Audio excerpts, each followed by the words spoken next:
ಎಲ್ಲರಿಗೂ ನಮಸ್ಕಾರಗಳು. ನನ್ನ ಹೆಸರು ಅರವಿಂದ್. ನಾನು 8ನೇ ತರಗತಿಯಲ್ಲಿ ಓದುತ್ತಿದ್ದೇನೆ. ನಮ್ಮ ಶಾಲೆಯ ಹೆಸರು ಸರ್ಕಾರಿ ಪ್ರೌಢಶಾಲೆ ಅರಸೀಕೆರೆ. ಎಲ್ಲರಿಗೂ ನಮಸ್ಕಾರಗಳು. ನನ್ನ ಹೆಸರು ಕಾರ್ತಿಕ್. ನಾನು 8ನೇ ತರಗತಿಯಲ್ಲಿ ಓದುತ್ತಿದ್ದೇನೆ. ನಮ್ಮ ಶಾಲೆಯ ಹೆಸರು ಸರ್ಕಾರಿ ಪ್ರೌಢಶಾಲೆ ಅರಸೀಕೆರೆ. ಅಧ್ಯಾಯ 11 ವಿದ್ಯುತ್ ಪ್ರವಾಹದ ರಾಸಾಯನಿಕ ಪರಿಮಾಣಗಳು. ಈ ಪಾಠಕ್ಕೆ ಸಂಬಂಧಪಟ್ಟ ಒಂದು ಚಟುವಟಿಕೆ ಮಾಡುತ್ತಿದ್ದೇವೆ.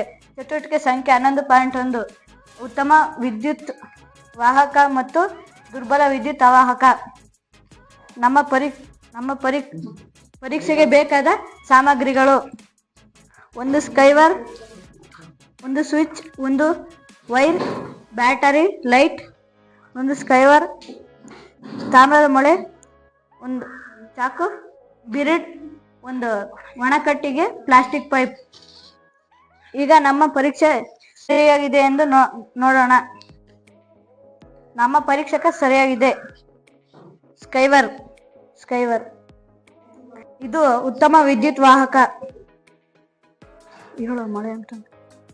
ಮಳೆ ಇದು ಉತ್ತಮ ವಿದ್ಯುತ್ ವಾಹಕ. ಚಾಕು ಇದು ಉತ್ತಮ ವಿದ್ಯುತ್ ವಾಹಕ.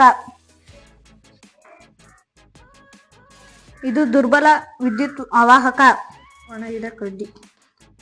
ಇದು ದುರ್ಬಲ ವಿದ್ಯುತ್ ವಾಹಕ. Pipe, plastic. ದುರ್ಬಲ ವಿದ್ಯುತ್ ಅವಾಹಕ. ಇದರಿಂದ ನಾವು ಏನನ್ನು ತಿಳಿದುಕೊಳ್ಳಬಹುದೆಂದರೆ, ಯಾವಾದರೂ ವಸ್ತುವು ತನ್ನ ಮೂಲಕ ವಿದ್ಯುತ್ತನ್ನು ಹರಿಯಲು ಸುಲಭವಾಗಿ ಬಿಡುತ್ತದೆ. ಅದನ್ನು ಉತ್ತಮ ವಿದ್ಯುತ್ ವಾಹಕ ಎನ್ನುವರು.